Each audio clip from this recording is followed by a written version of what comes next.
Pulmonary embolism can appear suddenly. One moment a patient is fine and the next they cannot breathe.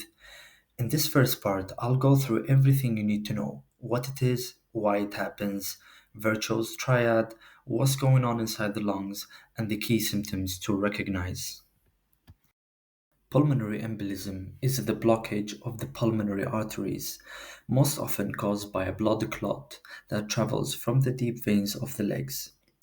It is a common and potentially life threatening condition, but is treatable when recognized early.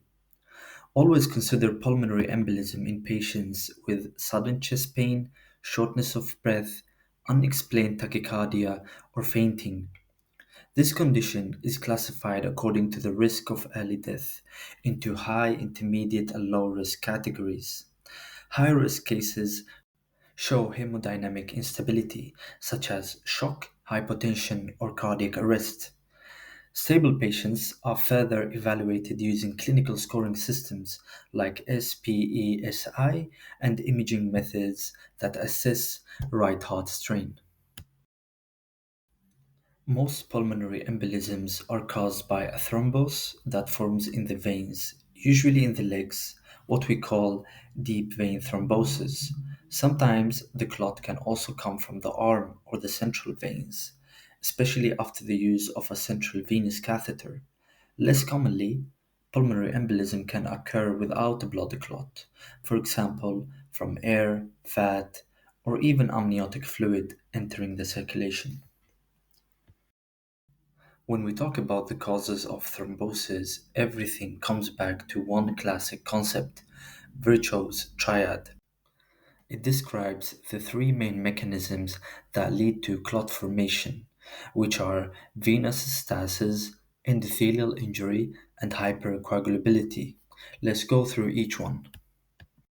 The first mechanism is venous stasis, which means blood flow slows down. When blood moves too slowly, clotting factors accumulate and clots are more likely to form. This can happen during long flights, bed rest, or paralysis. It's also common in conditions like heart failure, obesity, or during pregnancy when the veins are compressed, and the risk naturally increases with older age. The second factor is endothelial injury, which is damage to the inner lining of the vein. When the vessel wall is injured, platelets and clotting factors get activated. This can occur after trauma or surgery.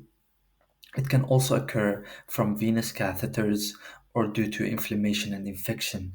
Even COVID 19 can cause it. The third part of Virchow's triad is hypercoagulability, which means the blood itself becomes more prone to clotting. This can be inherited, like in factor V Leiden, prothrombin gene mutation, or protein C, S, or antithrombin deficiency. Or it can be acquired, seen in cancer, hormone therapy, pregnancy, obesity, or from certain drugs like chemotherapy or testosterone. So remember, venous stasis, endothelial injury, and hypercoagulability, these three together form Virchow's triad, the foundation of understanding how and why thrombosis develops. Now let's look at what happens after that clot forms, when it travels to the lungs and blocks blood flow. This is the pathophysiology of pulmonary embolism. The embolus usually comes from a deep vein in the legs and enters the pulmonary circulation, where it gets lodged in one of the pulmonary arteries. Multiple emboli can be involved, and most oftenly it affects both lungs, especially at the lower lobes because of the gravity and blood flow. Large emboli can block the main pulmonary artery and cause what's called saddle embolus, leading to severe cardiovascular compromise. Smaller emboli, on the other hand, travel to the periphery and can cause pulmonary infarction with intraalveolar hemorrhage. Now, once the vessel is blocked, gas exchange becomes impaired. Air still reaches the alveoli, but blood flow drops, and this creates a ventilation perfusion mismatch. So oxygen levels fall while CO2 is washed out from hyperventilation, and this results in hypoxemia, hypocapnia, and respiratory alkalosis. Obstruction also increases pulmonary vascular resistance, and this raises the right ventricular afterload. What happens after that is that the right ventricle dilates, the septum flattens, and less blood fills the left ventricle with time. And this can cause low cardiac output, hypotension, and hemodynamic instability. Acute right sided heart failure is the main cause of death in massive pulmonary embolism. Recent studies have shown that pulmonary infarction is actually more common in younger patients without underlying heart or lung disease. Those with the chronic cardiopulmonary disease often have better collateral bronchial circulation, which protects the lung tissue from infarction. The lung has three oxygen supplies: the pulmonary arteries, the bronchial arteries, and direct diffusion from the alveoli. When one fails and the others cannot compensate, infarction and necrosis develop. Most often, it happens in the right lower lobe because of gravity and perfusion patterns. Pulmonary embolism can be life threatening if it's not recognized in time. Without treatment, roughly 1 in 3 patients might die, but with early diagnosis and therapy, survival is very high. The tricky part is that pulmonary embolism can present in so many different ways. The most common symptom is shortness of breath. It can appear suddenly and be severe when a large vessel is blocked, or stay mild if smaller arteries are involved. Chest pain is another typical sign. It is usually sharp and pleuritic when the pleura is irritated, but if the embolus is central, the pain can come from right heart strain and may resemble a heart attack. Other symptoms can include cough, hemoptysis, coughing up blood, or lightheadedness, also fainting.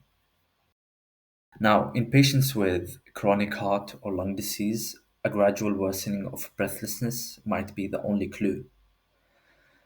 And sometimes pulmonary embolism can present more dramatically with arrhythmias, collapse, or even sudden cardiac arrest caused by acute right ventricular failure. When examining the patient, you might notice that they are breathing rapidly and have an increased heart rate. These findings can occur in many conditions, not just pulmonary embolism. Now, also look for DVT signs like swelling or tenderness in the cough, and check for crackles or reduced breath sounds on the affected side of the lung. In massive pulmonary embolism, watch for signs of right heart strain, and these include descended neck veins or jugular veins, third heart sound, also called S3, cyanosis, and low blood pressure. If a patient comes in with a low blood pressure and distended neck veins, and other causes like tension pneumothorax, tamponade, or heart attack do not fit the picture, then always consider pulmonary embolism. That was it for the etiology, pathophysiology, and signs and symptoms. In the next part, we will go through diagnosis and treatment. Like and subscribe to Med with Mead. See you next time, and peace out.